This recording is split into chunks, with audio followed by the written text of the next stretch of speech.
Hi friends, उपकार educare में आप सबका हार्दिक स्वागत है। आज हम लोग एमसीक्यू की अपनी श्रृंखला में चल रहे हैं। प्राचीन इतिहास के 50 शानदार सवाल देखेंगे, तेजी से करेंगे। थोड़ा सा जहां से विश्लेषण करने की आवश्यकता होगी मैं थोड़ा सा विश्लेषण कर दूंगा, लेकिन यूं तो हर प्रश्न पे कुछ ना कुछ एनालिसिस हो सकता है, क्योंकि इतिहास ऐसा विषय है तो पूरी तरह से एनालिटिक सब्जेक्ट माना जाता है। रटने वाले रटते रहते हैं, लेकिन इतिहास सच में बहुत ही मजेदार और सदाबहार विषय है। एनालिसिस हर सवाल पे हो सकती है, लेकिन ये मंच और ये समय हम लोगों को अलाउ नहीं कर रहा है। फिर भी जहाँ बहुत ज़रूरी होगी हम करेंगे, और असली मज़ा आएगी जब हम इन पे हर टॉपिक पे आपको थ्योरी के वीडियोज आपको देंगे। चलिए, भारतीय दर्शन की प्रारंभिक शाखा कौन सी है? भारतीय दर्शन की कितनी शाखाएं हैं? पहला तो यही सवाल बनेगी। 6 शाखाएं हैं। उनके नाम क्या क्या हैं? उनके प्रतिपादक क्या क्या हैं? बहुत पूछा जाता है सवाल। अभी मैं आपको लिख के बताता हूँ, लेकिन इसका उत्तर है सांख्य। तो भारतीय दर्शन की जो 6 शाखाएं हैं उनके नाम थोड़ा सा नोट कर लीजिए। ये हैं सांख्य, योग, न्याय। ये हैं सांख्य, योग, न्याय, वैशेषिक,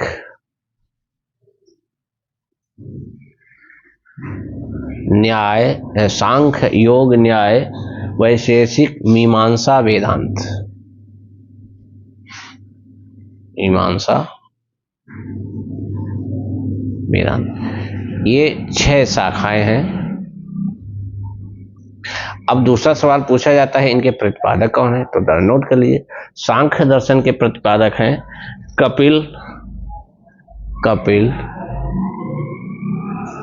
ऋषि। योग के पतंजलि, बाबा योग रामदेव जो पतंजलि नाम लाए वो यहीं से लाए हैं। और न्याय के हैं गौतम। ये पेन टेप पे लिखना बड़ा टिपिकल होता है भाई। वैशेषिक के हैं जैमिनी, वैशेषिक के कणाद। मीमांसा के जैमिनी, और वेदांत के वादरायण।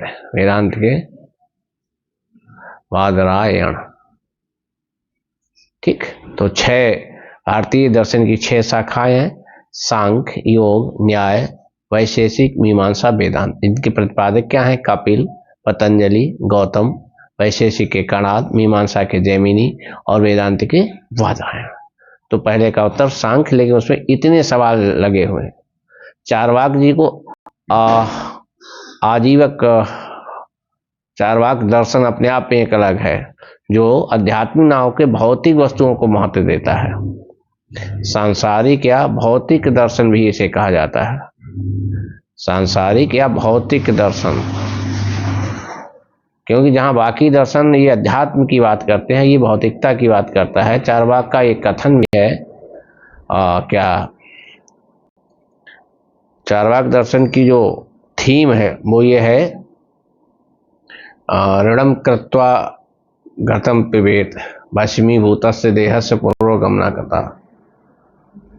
मतलब घी पीना हो तो ऋण लेकर के भी पियो, मरने के बाद शरीर भस्म हो जाएगा, पुनः जन्म मिलता है, किसने देखा है? यानी स्वस्थ रहने को इतना महत्व देता है चारवाक दर्शन। अरे थोड़ा सा भूल गई है। यावत जीवेत सुखम जीवेत ऋणम कृत्वा घृतं पिबेत भस्मीभूतस्य देहस्य पुनरोगमना कुतः। ये पूरा श्लोक है। इसका है यावत जीवेत सुखम जिये, जब तक जियो सुख से जियो। घी पियो, लेकिन भले ही ऋण लेके पियो। भस्मीभूतस्य देहस्य पुनरोगमना कुतः। ये मरने के बाद शरीर भस्म हो जाएगा, पुनः जन्म मिलता है, किसने देखा है? ये इनका आदर्श वाक्य माना जाता है। सत्यमेव जयते कहां से लिया गया है? मुंडकोपनिषद से। निम्नलिखित में किसमें पुनर्विवाह वर्जित है? किसमें पुनर्विवाह वर्जित है? मनुस्मृति में। ठीक, उपनिषद पुस्तकें हैं दर्शन पर। आप चारों ऑप्शन पढ़ेंगे परीक्षा में, ऐसा मत करना जैसा मैं कर रहा हूं। योग दर्शन के प्रतिपादक पतंजलि, अभी देखिए हम लोगों ने पढ़ा था योग दर्शन के पतंजलि। ये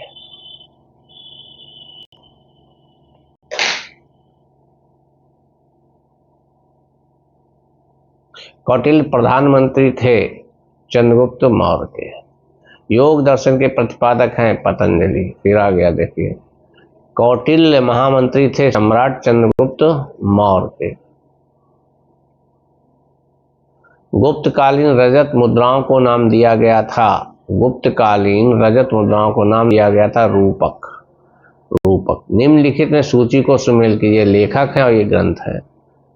ठीक, राजतरंगिणी तो लिखा है कल्हड़ ने, मिताक्षरा राजतरंगिणी विज्ञानेश्वर की मिताक्षरा है, कल्हड़ की राजकर, और विशूद्रक की मृच्छकटिकम, बी का 3 यानी बी में 3 ये,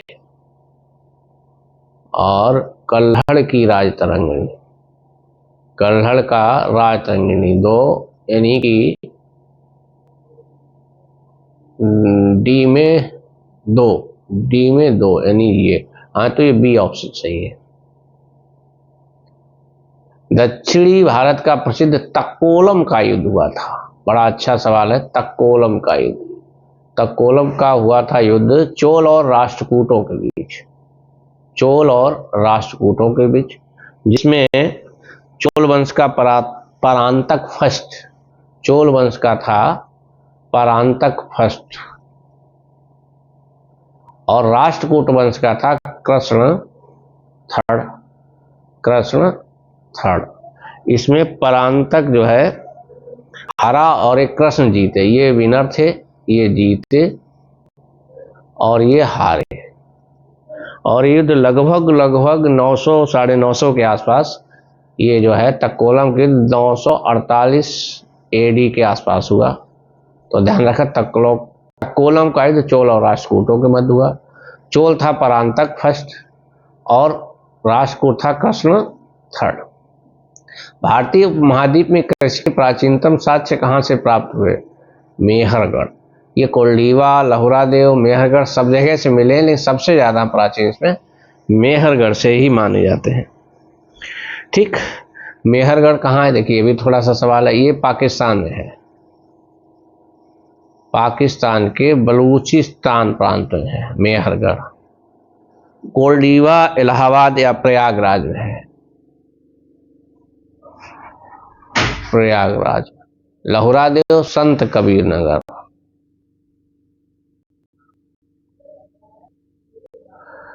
क्वेश्चन नंबर 13, निम्नलिखित में से किस अभिलेख में चंद्रगुप्त और अशोक दोनों का उल्लेख मिलता है? चंद्रगुप्त और अशोक दोनों का। अच्छा सवाल है। ये महाक्षत्रप रुद्रदामन का जूनागढ़ अभिलेख, गुजरात में जूनागढ़ अभिलेख है रुद्रदामन के, उसमें मिलता है। क्वेश्चन नंबर 14, प्राचीन भारत में निम्न में से किस एक ने नियमित रूप से सोने के सिक्के चलाए? नियमित रूप से, ध्यान रखना, नियमित रूप से सोने के सिक्के चलाए कुषाण ने। भगवान महावीर का प्रथम शिष्य था जामाली। न्याय दर्शन को प्रचारित किया, न्याय दर्शन को गौतम ने। चुनारगढ़ की अनूप वेदिका हैं जिनकी वे हैं भर्तृहरि। चुनारगढ़ कहाँ है, ये सवाल है। चुनारगढ़ इंदौर के पास है संभवतः। चुनारगढ़ मिर्जापुर, चुनारगढ़ मिर्जापुर में है कहीं पे भी।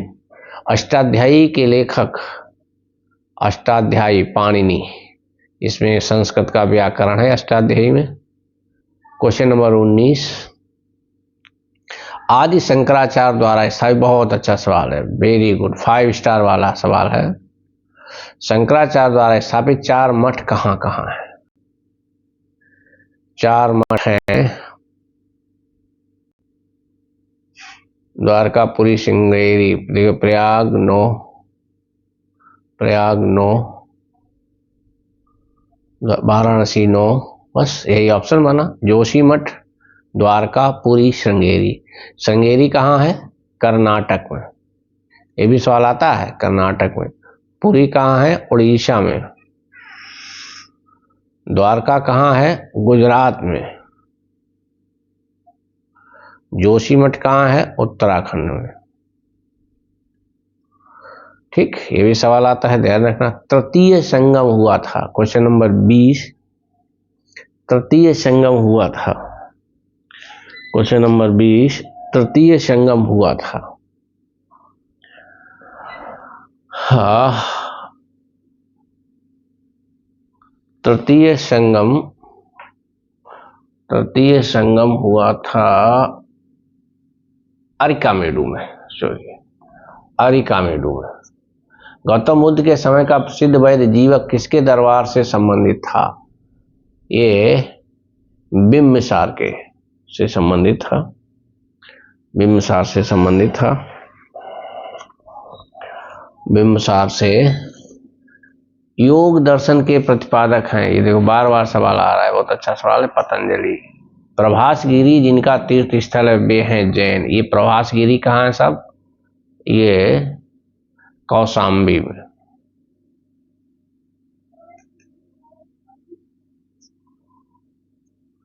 प्रभासगिरी कौशाम्बी में है और ये जैनों से रिलेटेड है।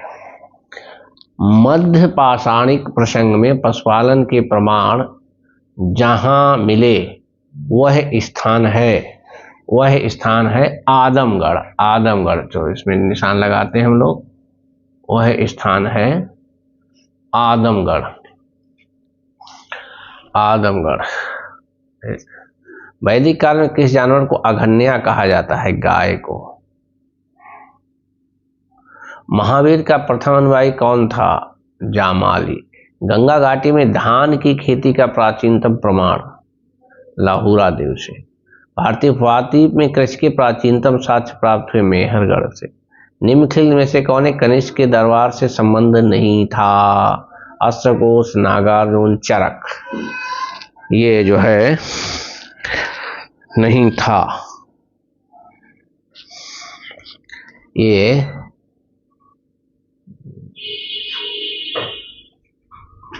पतंजलि और चरक। पतंजलि।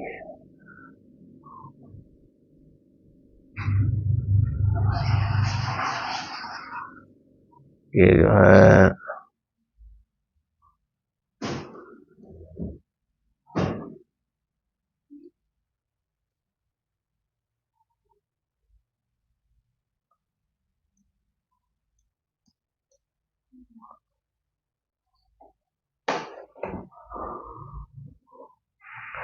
चलिए क्वेश्चन नंबर 30। मरण पट्टिका पर उत्कीर्ण सींग युक्त देवता की कृति प्राप्त हुई लोथल से। Question number 31। पांड्य राज्य की जीवन रेखा कौन सी नदी थी? गोदावरी, कृष्णा, बेंगी, तुंगभद्रा। बेंगी। बेंगी के पांड्य कहे भी जाते हैं। Question number 32। चंद्रगुप्त के 9 रत्नों में से निम्नलिखित में से कौन फलित ज्योतिष से संबंधित था?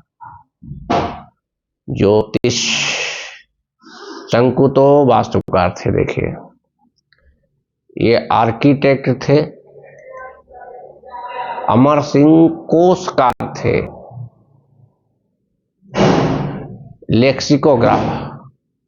लेक्सिकोग्राफर, ये डिक्शनरी वाले कोशकार, खजाने वाले नहीं, ये भाषा वाले, भाषा शब्द ज्ञान वाले, भंडार वाले। बररुचि व्याकरणज्ञ थे, या व्याकरणज्ञ या व्याकरणज्ञ। छपड़क थे ज्योतिषी। 9 रत्न है चंद्रगुप्त द्वितीय के, विक्रमादित्य के 9 रत्न याद रखना, बड़े इंपॉर्टेंट है। 12 मिहिर जो वैद्य थे, ये वैद्य कोई और, 12 मिहिर जो है नक्षत्र शास्त्र के ज्ञाता थे। ये मैंने आपको जो है कहीं से रखा हुआ है कंटेंट। नवदा टोली का उत्खनन किसने किया था? HD सांकलिया। HD सांकलिया, वो तो इंपॉर्टेंट सवाल है, कई बार पूछा जा चुका है। Question number 34। मौर्य समाज का विभाजन 7 वर्गों में विशेष तौर पर उल्लिखित है, ये किया है मेगास्थनीज की इंडिका ने। मेगास्थनीज ने अपनी इंडिका नामक पुस्तक में।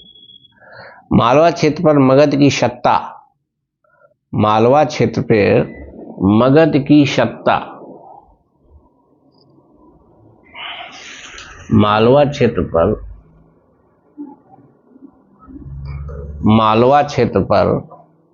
मगध की सत्ता।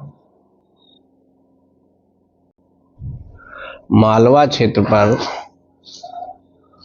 मगध की सत्ता का विस्तार निम्नलिखित में से किसके शासनकाल में हुआ था? ये जो है शिशुनाग। क्वेश्चन नंबर 36, रोमन बस्ती कहां से प्राप्त हुई? अरिकामेडू से। अरिकामेडू कहां है? पुडुचेरी के पास। पुडुचेरी के पास है ये। चोलों की राजधानी थी, चोलों की राजधानी तंजौर। चोलों की राजधानी तंजौर। पुराणों के अनुसार चंद्रवंशीय शासकों का मूल स्थान था प्रतिष्ठानपुर। उज्जैन का प्राचीन काल में क्या नाम था? अवंतिका। अशोक द्वारा स्थापित सबसे सुरक्षित स्तंभ है लौरिया नंदनगढ़। ये इधर करो, ये इस साइड में थोड़ा। ओके। पुराणों की संख्या कितनी है? 18। प्राचीन श्रावस्ती नगर विन्यास किस आकृति का था? अच्छा सवाल है। प्राचीन श्रावस्ती नगर का विन्यास किस आकृति का था? इसका जवाब जो है अर्धचंद्राकार। बुद्ध का किसके सिंकों पर अंकन हुआ? विम कडफिशस।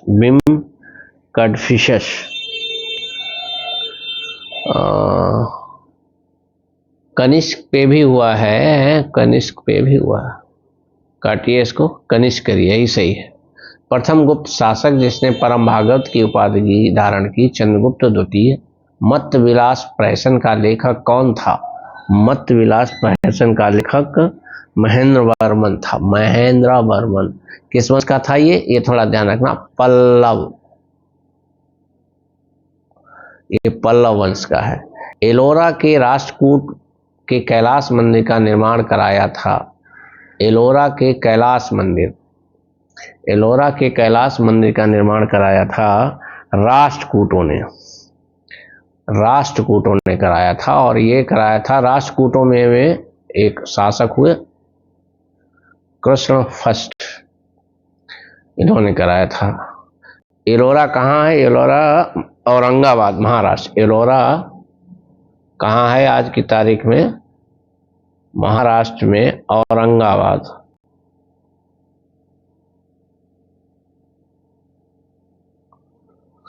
भगवत संप्रदाय में भक्ति के रूपों की व्याख्या है नवधा भक्ति जिसे कहा जाता है। नवधा भक्ति जरूर नाम लिख लें। नवधा भक्ति है श्रवण कीर्तन स्मरण। नवधा भक्ति में है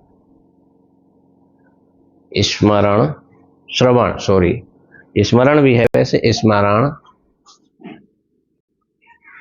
श्रवण,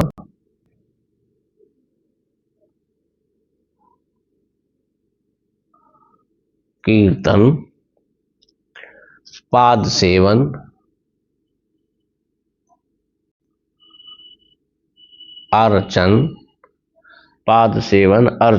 बंदन,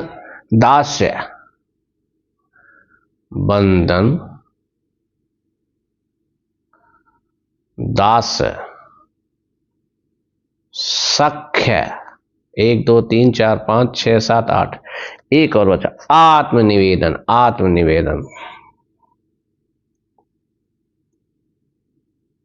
ये नवदा भक्ति में 9 आइटम है, 9 चीजें हैं। स्मरण करना, कीर्तन करना, श्रवण करना, पाद सेवन, अर्चन, बंदन, दास्य, सख्य, आत्मनिवेदन। इन 9 तरीकों से हमारे जो प्राचीन ग्रंथों में भक्ति के 9 रूप बताए गए हैं। स्मरण मतलब मेमोरी, बार बार याद करना, जप आदि वगैरह। कीर्तन से भी, सुनने से भी कथा आदि से। पाद सेवन, उनके चरण पादुकाओं या पैरों का सेवा करना। अर्चन मतलब अर्चना करना। बंदन वंदना करना। दास मतलब दास भाव स्वीकार कर लेना। सख मतलब सखी भाव, जैसे गोपियों का कृष्ण के प्रति था, ये सख भाव था, जो उनका भक्ति थी सख भाव की थी, सखा मानती थी भगवान कृष्ण को। आत्मनिवेदन ये भी एक तरीका है। चलिए, नवधा भक्ति बोली जाती है। बुद्ध कौशाम्बी किसके राजकाल में आए थे? बुद्ध कौशाम्बी में किसके राज्यकाल में आए थे? उदयन, बोधि, निकच्छु, शतानिक। उदयन। किस धर्म को राष्ट्रकूटों का संरक्षण प्राप्त था? जैन धर्म को। राजकुमार जो अपने पिता की मृत्यु के लिए उत्तरदायी था? अजातशत्रु। अजातशत्रु अपने पिता बिंबिसार की हत्या की थी इसने, बिंबिसार। तो प्राचीन इतिहास के सुपर 50 सवाल, सुपर 50 क्वेश्चन में यहीं तक। मेडिवल इसके सुपर 50 सवाल अगले वीडियो में देखेंगे। तब तक के लिए बहुत बहुत धन्यवाद।